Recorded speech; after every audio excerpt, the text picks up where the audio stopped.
Child health nursing का तीसरा number का वीडियो है और उम्मीद करता हूँ आप लोग कंटिन्यू देख रहे होंगे।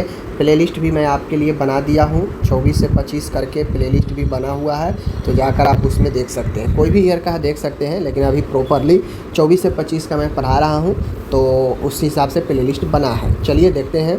जिनको एग्ज़ाम अभी जल्दी होना है, अगर वो चाहते हैं कंप्लीट पढ़ने के लिए, तो आप 23 से 24 का प्लेलिस्ट देख सकते हैं या 22 से 23 का देख सकते हैं, जहाँ पे कंप्लीट चीज़ें पढ़ा दी गई हैं।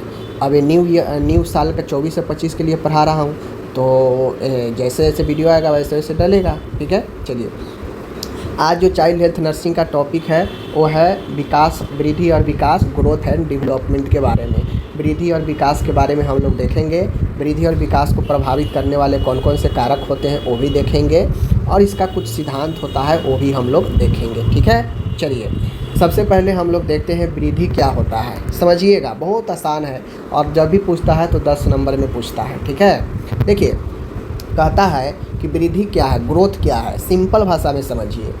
वृद्धि का मतलब होता है शरीर के आकार, लंबाई, वजन और अंगों का वृद्धि होना। यह एक क्वांटिटिव होता है, यह एक मात्रात्मक होता है, जहाँ पे मात्रा, जहाँ पे क्वांटिटी बढ़ता है, क्वालिटी नहीं। अगर क्वालिटी बढ़ेगा तो डेवलपमेंट हो जाएगा। ठीक है, तो क्वांटिटी अगर मान गए, क्वांटिटी अभी 2 kg है, 2 kg से 4 kg हो गया, तो ये क्या हुआ, ग्रोथ हुआ। ठीक है, मान गया अभी बच्चा 50 सेंटीमीटर के साथ जन्म लिया और आगे जो है कुछ सालों में 100 सेंटीमीटर का हो गया, तो यह बेसिकली क्या हुआ, यह मात्रा बढ़ा है, मात्रा, क्वांटिटी बढ़ा है, तो यह क्या है, ग्रोथ है। ठीक है, जो दिखता है, जो आप एकदम प्रत्यक्ष रूप से देख सकते हैं परिवर्तन, वो वृद्धि में आ जाता है। समझ गए ना। जैसे वृद्धि का मतलब है शरीर का आकार, लंबाई, वजन, अंगों की वृद्धि, ये सब आपके ग्रोथ कहलाते हैं। यह एक क्वांटिटिव होता है, यह एक जो है मात्रात्मक जो है सूचक होता है, मात्रा को सूचित करता है। जैसे लंबाई का बढ़ना, वजन का बढ़ना, सिर की परिधि का बढ़ना, हाथ पैर की लंबाई बढ़ना, शरीर का वृद्धि होना, ये सब आपके वृद्धि के अंदर आते हैं, जो एक मात्रात्मक सूचक होता है बच्चे में। ओके, अब यहाँ पे आ गया डेवलपमेंट, जिसे हम लोग आमतौर पर विकास बोलते हैं। विकास का मतलब होता है शरीर का, मानसिक का, सामाजिक का और भावनात्मक क्षमताओं में परिवर्तन होना, मैच्योरिटी होना। सीधा तौर पर आप कहें तो मैच्योरिटी आना ही विकास कहलाता है। यह एक क्वालिटी होता है, यह एक क्वालिटेटिव सूचक होता है, यह गुण को सूचित करता है जो विकास को बताता है। तो डेवलपमेंट बेसिकली मैच्योरिटी को, चाहे वो शारीरिक रूप से हो, मानसिक रूप से हो, या सामाजिक रूप से हो, या इमोशनली रूप से हो, इन क्षमताओं में जो मैच्योरिटी आती है उसको हम लोग गुणात्मक, यानी गुणात्मक क्वालिटेटिव जो है सूचक के रूप में देखते हैं, जो विकास बताता है। समझ गए। जैसे बच्चा बोलना सीखता है, यह एक विकास है, डेवलपमेंट है। यह गुण सूचित करता है बच्चा को कि ये अब बोलना सीख गया। चलना सीखना, भावनाओं को समझना, सामाजिक व्यवहार सीखना, एक दूसरे के साथ बातचीत करने का स्किल आना, तो जो नए नए स्किल जुड़ते जाते हैं मैच्योरिटी के साथ, वह क्वालिटी को बताता है, तो ये आपके डेवलपमेंट होते हैं। ठीक है, जैसे सोचने समझने के क्षमता बढ़ना, ये सब डेवलपमेंट के अंदर आता है। तो उम्मीद है डेवलपमेंट और ग्रोथ दोनों में अंतर आप समझ गए होंगे। ओके, हो सकता है आपसे एग्जाम में इसका प्रिंसिपल पूछ दे कि ग्रोथ एंड डेवलपमेंट का जो प्रिंसिपल है वो प्रिंसिपल बताइए। चलिए प्रिंसिपल भी बता ही देता हूँ। देखिए, सिर से पैर की दिशा में, यानी ऊपर वाला सिर है और नीचे पैर की तरफ, सिर से पैर की दिशा में, जैसे बच्चा पहले सिर का नियंत्रण सीखता है, फिर पैर का, तो ग्रोथ एंड डेवलपमेंट का सिद्धांत होता है कि पहले बच्चा सिर का नियंत्रण, नेक के नियंत्रण, गर्दन, सिर का नियंत्रण सीखता है, और वैसे ही ऊपर से नियंत्रण होते हुए बच्चा नीचे की तरफ जो है, पैर की तरफ जो है सीखता है नियंत्रण करना। तो यह ग्रोथ एंड डेवलपमेंट में सिर से पैर की दिशा, सेफेलोकॉर्डल डायरेक्शन, सेफेलोकॉर्डल डायरेक्शन। ठीक है, दूसरा है भीतर से बाहर की ओर, प्रॉक्सिमोडिसल डायरेक्शन। बच्चा पहले कंधे की गति सीखता है, फिर हाथ और फिर उंगलियों, तो भीतर से बाहर की ओर सिद्धांत होता है, जहाँ पे पहले कंधे की गति सीखता है जो भीतर की तरफ होता है, फिर हाथ और पैर की उंगलियों की गति सीखता है। तीसरा है निरंतर प्रक्रिया, कंटिन्यूअस प्रोसेस। विकास एक सतत प्रक्रिया है जो जन्म से मृत्यु तक चलते रहती है और व्यक्ति में हमेशा कुछ न कुछ चीज़ों का डेवलपमेंट होता रहता है, इसीलिए इसे सतत प्रक्रिया, कंटिन्यूअस प्रोसेस कहा गया है। हर बच्चा अलग अलग होता है, सभी बच्चों का विकास एक समान गति से नहीं होता है, सब में अलग अलग होता है। यही रीज़न है कि देखते होइएगा कोई काफ़ी तेज़ बुद्धि का होता है, काफ़ी कोई लंबे होता है, काफ़ी छोटे हो जाता है, कोई पतला है, कोई मोटा, कोई बहुत तेज़, कोई बहुत ज़्यादा शालीनता, कोई बहुत ज़्यादा इमोशनली वीक हो जाता है। तो हर बच्चा में वृद्धि और विकास अलग अलग होता है, ठीक है। तो इसीलिए कहता है कि हर बच्चा अलग अलग होता है, तो उसमें ग्रोथ एंड डेवलपमेंट अलग अलग तरीके से ही होते हैं, ठीक है। तो ये 4 प्रिंसिपल याद रखिएगा। पहला तो सिर से पैर की ओर, दूसरा भीतर से बाहर की ओर, तीसरा निरंतर प्रक्रिया ये होती है, चौथा हर बच्चा अलग अलग होता है। तो ये 4 सिद्धांत आपको ध्यान में रखना है, आसान है, ओके। अब आगे आता है यहाँ पे विकास और वृद्धि को प्रभावित करने वाले कारक बताइए। ये क्वेश्चन सिंगल अलग भी आपसे एग्जाम में पूछा जा सकता है, सिर्फ दे देगा, शॉर्ट क्वेश्चन पूछेगा ना तो 5 नंबर में पूछ लेगा कि वृद्धि और विकास को प्रभावित करने वाले कारक को बताएं, सिर्फ ये भी पूछ सकता है। 10 नंबर में पूछेगा तो वृद्धि और विकास क्या है दोनों पूछेगा और प्रभावित करने वाला कारक भी पूछेगा, ठीक है। चलिए, प्रभावित करने वाले कारक, बहुत सारे कारक हैं जो आपके बच्चे को वृद्धि को और विकास दोनों को रोक सकता है, प्रभावित कर सकता है, ठीक है। जैसे आनुवांशिक कारक, जेनेटिक फैक्टर सबसे मेन फैक्टर होता है। माता पिता की ऊंचाई, रंग, शरीर का आकार, कोई आनुवांशिक रोग जैसे थैलेसीमिया, हीमोफीलिया, डाउन सिंड्रोम, ये सब जो आपको मैं बता दूं कि वृद्धि और विकास को प्रभावित करने में जेनेटिक्स काफ़ी भूमिका निभाता है। कैसे निभाता है माय डियर? तो देखिए, माता पिता अक्सर देखते होइएगा कि फादर मदर में अगर कोई भी एक ठीक ठाक लंबाई के है तो संभावना बच्चे में भी जता सकते हैं कि उसका बच्चा लंबे तगड़े होते हैं, ठीक है ना। तो जेनेटिक्स फैक्टर पड़ता है। माता पिता अगर दोनों लंबे हैं तो कभी कभी उसके बच्चे भी जो है छोटे हो जाते हैं। तो कहीं ना कहीं जेनेटिक्स फैक्टर भी पड़ता है बच्चे के ऊपर, जहाँ पे उसके ऊंचाई, रंग, शरीर का आकार निर्भर करता है जेनेटिक्स फैक्टर पर, ठीक है।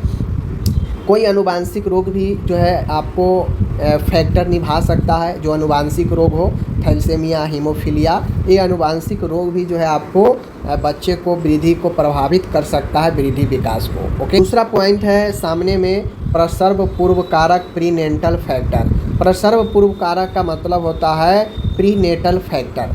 माँ का पोषण, गर्भ अवस्था के दौरान संक्रमण या दवाइयाँ, नशा, धूम्रपान या शराब, ठीक है। यानी प्रसव पूर्व फैक्टर का मतलब होता है कि प्रसव से पहले, बच्चा जन्म लेने से पहले, यानी गर्भ अवस्था के दौरान भी कुछ ऐसे रीजन है, कारक है जो बच्चे के वृद्धि और विकास को प्रभावित कर सकते हैं। जैसे माँ का पोषण, प्रेगनेंसी के समय माँ का पोषण कैसा रहा, गर्भ अवस्था के दौरान कोई संक्रमण या दवाइयाँ भी प्रभावित कर सकता है जो गर्भ अवस्था के दौरान लिया गया हो।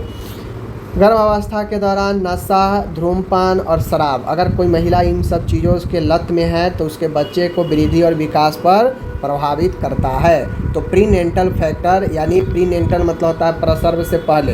प्रसव से पहले मतलब प्रेगनेंसी के दौरान महिला के आचार विचार, पोषण, संक्रमण, दवाई, ये सब निर्भर करता है वृद्धि और विकास पर, ठीक है। तो दूसरा फैक्टर ये हो गया जो माँ से रिलेटेड है।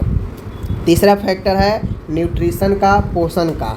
सही मात्रा में विटामिन, प्रोटीन, कार्बोहाइड्रेट आदि से भरपूर आहार अगर नहीं मिल रहा है बच्चे को तो दिक्कत होगा, बच्चे को वृद्धि और विकास प्रभावित होगा। मान गए 2 साल के बच्चे हैं, उसको काफ़ी ज़्यादा शरीर वृद्धि विकास करने वाला है, तो उसको उस अनुसार आप पोषण नहीं देंगे, प्रोटीन विटामिन नहीं देंगे, कैसे वृद्धि और विकास उसका शरीर आगे की तरफ बढ़ेगा। तो पोषण भी फैक्टर निभाता है। कुपोषण विकास को धीमा कर देता है। तो पोषण, अच्छा वृद्धि विकास करेगा। अगर गड़बड़ पोषण है तो वहाँ पे आपको फिर वृद्धि विकास को इफ़ेक्ट करेगा। तो इन चीज़ों को ध्यान में रखना चाहिए, ठीक है। आगे है चौथा पॉइंट है स्वास्थ्य स्थिति। बार बार बच्चे को बीमार होना, जन्मजात विकृतियाँ, अगर बच्चे में स्वास्थ्य से रिलेटेड कोई जन्म से ही बीमारियां हैं, संक्रमण है जैसे टीबी या खसरा, तो हेल्थ कंडीशन, वास्तव में हेल्थ कंडीशन व्यक्ति को बहुत ज़्यादा प्रभावित करता है। और अगर ये चीज़ें बच्चे में ही हो जाए तो फिर उसके बाद उसको वृद्धि और विकास बहुत ज़्यादा इफेक्ट हो जाएगा। तो स्वास्थ्य की हेल्थ कंडीशन भी बच्चे में काफ़ी मायने रखता है वृद्धि और विकास के इफ़ेक्ट में। ओके, आगे है पर्यावरणीय कारक है, इन्वायरमेंटल फैक्टर है। साफ़ सुथरा और सुरक्षित वातावरण एक बच्चे को मानसिक रूप से काफ़ी ज़्यादा अच्छा फील कराता है। ठीक है, अच्छा पानी और स्वच्छता बीमारी से बचाता है, तो बच्चा अच्छे से वृद्धि कर पाता है। तो वृद्धि और विकास में पर्यावरण का भी भूमिका काफ़ी महत्वपूर्ण होता है। आगे है यहाँ पे सामाजिक और पारिवारिक जो है कारण हो सकता है, कारक सोशल एंड फैमिली फैक्टर, जैसे माता पिता का प्यार और देखभाल, माता पिता में अनबन झगड़े होना बार बार, परिवार का आर्थिक स्थिति, परिवार में शिक्षा का स्तर क्या है, तो ये सब जो है बच्चे को प्रभावित करता है सामाजिक रूप से और पारिवारिक कारक बच्चे को। 7वां पॉइंट है सब मानसिक स्थिति, साइकोलॉजिकल फैक्टर। साइकोलॉजिकल फैक्टर कहने का मतलब होता है कि मानसिक स्थिति, बच्चे का मानसिक स्थिति किस सिचुएशन में है, जैसे भावनात्मक सुरक्षा, तनाव या डर की स्थिति में है। मान के बच्चे को बहुत ज़्यादा आप डरा कर रखेंगे तो बहुत ज़्यादा उसका मन जो है मानसिक रूप से वो विकास नहीं कर पाएगा।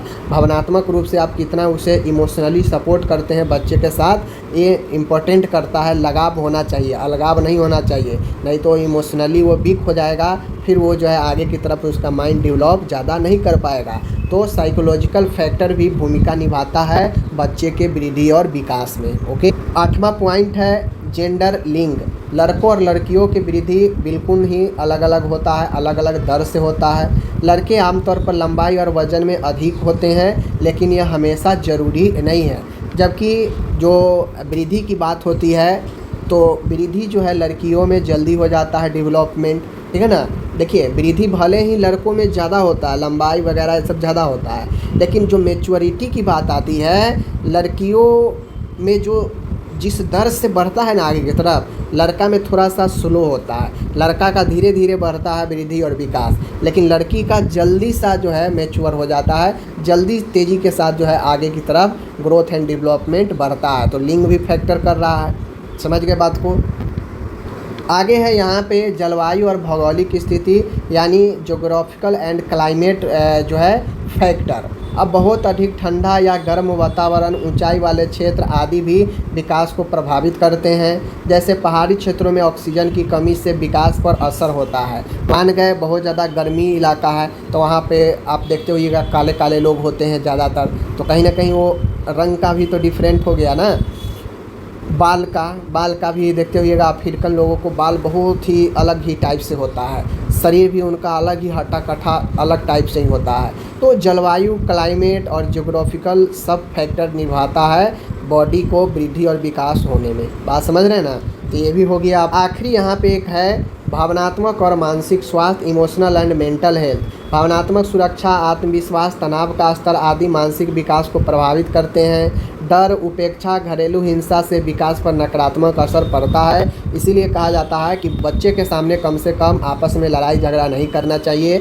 बच्चे को हमेशा पॉजिटिविटी दिखाना चाहिए, उसके साथ इमोशनली अटैच होकर रखना चाहिए, उसे डराना धमकाना नहीं चाहिए, वरना उसके मन पर, विकास पर प्रभावित करेगा और बच्चा जो है कहीं ना कहीं अकेलापन महसूस करेगा, काफ़ी डरा सहमा रहेगा। तो उसके मेंटल जो है पीस उस पर जो है इफ़ेक्ट करता है। तो भावनात्मक और मानसिक जो स्वास्थ्य होता है इस पर भी जो है काफ़ी ज़्यादा डिपेंड करता है कि बच्चा का इमोशनल और मेंटल हेल्थ कैसा रहेगा।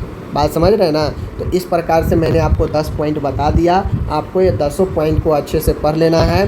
4 पॉइंट मैंने सिद्धांत का बता दिया, कहाँ से कहाँ, सिर से पैर की ओर, समझ रहे हैं ना, अंदर से बाहर की ओर। बात समझ रहे हैं ना। सभी बच्चे अलग अलग होते हैं तो वृद्धि और विकास अलग अलग होगा। तो 4 मैंने पॉइंट जो आपको बताया सिद्धांत का वो याद रख लेना है, ठीक है। 10 पॉइंट यहाँ पे वृद्धि और विकास को प्रभावित करने वाले कारक है। कोई भी वीडियो को आप 2 बार देखिएगा, आपको एकदम याद हो जाएगा। आप 2 बार नहीं देखते हैं इसीलिए आपको दिक्कत होता है, ठीक है। मिलते हैं अगले वीडियो में, धन्यवाद।